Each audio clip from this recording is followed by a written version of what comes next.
Hey everyone, and welcome to RUBIN'S Mind Lab, where we break down the latest research into what it really means. Ever wonder why sometimes, even when you are surrounded by people, you still feel completely alone? Or why some people just seem to struggle to connect with others, even when they seem to want to? Well, this new study dives deep into those feelings, looking at psychotic experiences, loneliness, and how we connect with others. Imagine all these different aspects of our inner world and social life as threads in a big, complicated tapestry. This study wanted to untangle those threads to see how they're woven together. They specifically looked at slightly unusual thoughts or perceptions that can happen to anyone, not just people with a diagnosed illness. Things like unusual beliefs or hearing or seeing things others don't. They wondered how these experiences, along with feeling lonely, connect with how well we get along with people. So, the big question here is, what is really going on when people have these kinds of experiences and also feel lonely or struggle socially? Are these things all connected? And if so, how are some connections stronger than others? To figure this out, the researchers gathered information from over 1,000 adults in Slovakia. It was like a big survey where people answered questions about all sorts of things. They looked at their psychotic experiences using something called the CAPE-42 scale, which checks for things like paranoia, weird experiences, or grand ideas. They also used the UCLA-3 item loneliness scale to measure how lonely people felt. Then there were scales for social functioning, which is basically how well you can do social stuff and connect with people. They also asked about emotional distress, like feeling anxious or down, and even about social motivation, how much people wanted to connect with others, and something called mentalizing, which is about understanding other people's thoughts and feelings.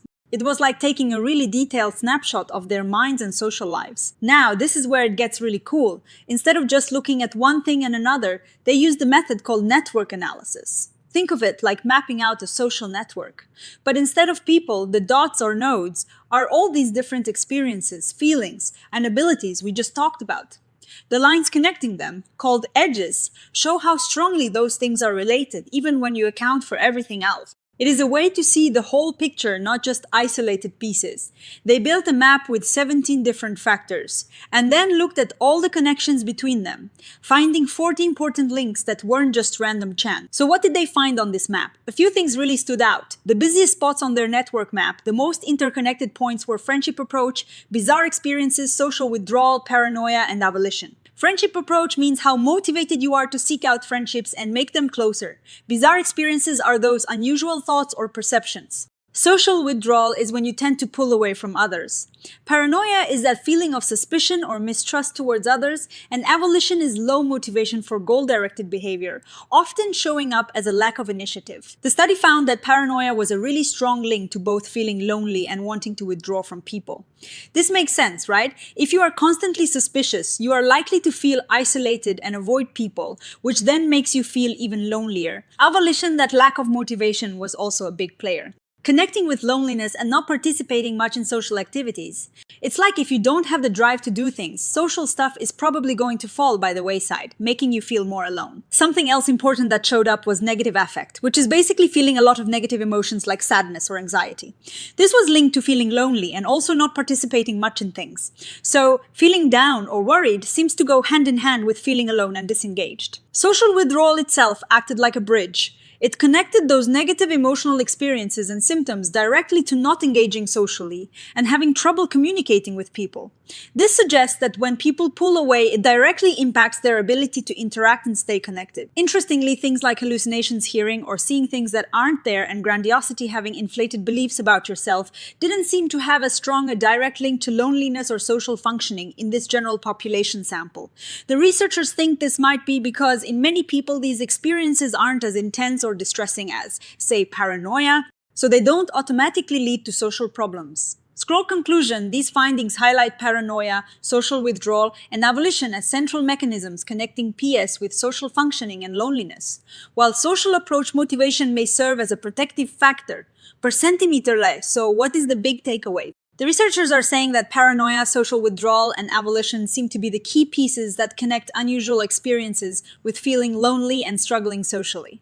But here is a hopeful note: friendship approach. That drive to connect and build friendships seemed to work more like a shield or a protective factor. When they looked at how central each factor was in the network, the drive to approach friendships actually showed up as more important than some other things. This really suggests that having that motivation to connect with others can actually buffer against some of the negative effects of other experiences. Looking at which factors had the most influence, meaning they seemed to push around or affect many other factors in the network bizarre experiences, avolition and paranoia were at the top. This means these specific elements might be really important in either starting or keeping going those less than ideal cycles of experiences and social struggles. Paranoia really stood out as a central problem. The study strongly suggests that this feeling of suspicion is a direct pathway to feeling lonely and pulling away from people. It's like a critical knot in the network of how we feel and interact. Avolition, that lack of drive, was also a major connector. It was strongly linked to other negative feelings and symptoms, and then directly to loneliness and not participating in social life. This highlights how a lack of motivation can really lead to social disengagement. It is really interesting that the desire to approach friendships was so central. It connected with other positive social behaviors, how well you could communicate, and even your ability to understand others' minds. And it was negatively linked to social withdrawal, meaning the more you wanted to connect, the less you tended to withdraw. This shows that actively wanting social connection is a powerful force. One thing that didn't show up as strongly as some might expect was mentalizing your ability to understand others' mental states. While we know this is important for social stuff, in this particular network it didn't have many strong direct links. The researchers suggest that maybe this brief self-report measure wasn't sensitive enough.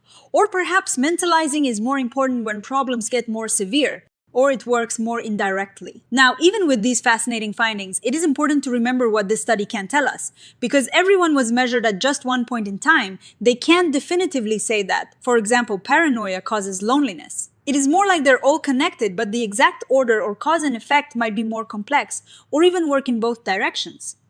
So, we can't say for sure that changing one thing will definitely change another. Also, all the information came from people reporting on themselves. Sometimes people might not be perfectly accurate about their own feelings, or they might answer in a way they think sounds better. So there's always a chance of a bit of bias there. So putting it all together, this study gives us a really clear map of how some of these less common experiences, alongside everyday feelings like loneliness and our motivation to connect, are all tangled up. Paranoia, lack of motivation, and pulling away seem to be the main ways unusual thoughts can lead to feeling alone and struggling socially. But that desire for friendship, that approach motivation, seems to be a real protective player. This is a really exciting implication. The study strongly suggests that working on our social motivation, our desire and willingness to connect with others, could be a really effective way to help people. Whether it is boosting that drive in people who lack it, like with avolition, or strengthening it in those who already have it, like with high friendship approach, focusing on motivation might be a key to helping people feel less lonely and connect better. This study really emphasizes the power of looking at these issues as a network. It's not just one bad thing causing another, it is a whole interconnected system. By understanding which nodes these specific experiences or feelings are the most central and influential, we can get a much better idea of where interventions might be most effective, maybe even before full-blown problems develop. It's a promising avenue for understanding and helping people navigate the complex world of social connection and mental well-being.